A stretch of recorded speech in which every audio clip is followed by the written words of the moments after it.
নমস্কাৰ, সকলোকে মোৰ তৰফৰ পৰা আন্তৰিক শ্ৰদ্ধা জ্ঞাপন কৰিছোঁ। আজি মই পুনৰবাৰ এটি স্বৰচিত কবিতা পাঠ কৰিব লৈছোঁ।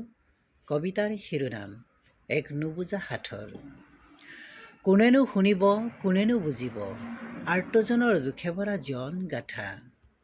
জীৱন জীৱন জীৱন জীৱন সঁচাই বৰ নিষ্ঠুৰ, এদিন হহুৱাই এদিন কন্দুৱাই।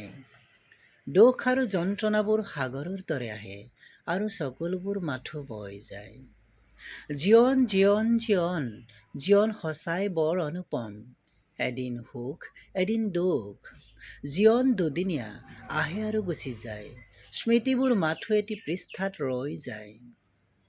জীৱনৰ বাটত আপোন বুলিবলৈ আৰুতো কোনো নাই, নাই কোনো বিশ্বাসত ল'বলৈও সাৱধানে চলিবা আই। লাঞ্ছনা বঞ্চনা তিৰস্কাৰ ষড়যন্ত্ৰৰ বলি হবা, সজাগ হোৱা ভাই। স্বাধীন দেশতো আজি দেখোন স্বাধীনতা নাই, কোৱাচোন আই ভাৰতী, নে দেশৰ স্বাধীনতাই হোৱা নাই। কাৰ কপালত কিনো লিখা আছে জীৱনৰে ভৰসা নাই, বাচি খাবা জাগি শুবা মনত ৰাখিবা ভাই। নিচিন্ন চক্ৰবেহুত নিপীড়ন নিৰ্যাতন ৰক্ত পিপাসু তই, কুটুমে কুটুমক ৰান্ধি খালি তই নৰপিশাচ হলি।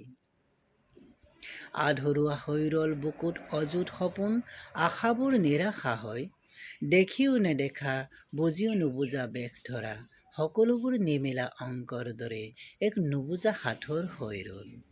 হাজাৰ হাজাৰ জনতা আজি ৰাজপথলৈ আহিছে ওলাই, আই চিৰঞ্জীৱী তুমি বাৰু পাবানে উচিত ন্যায়। নমস্কাৰ।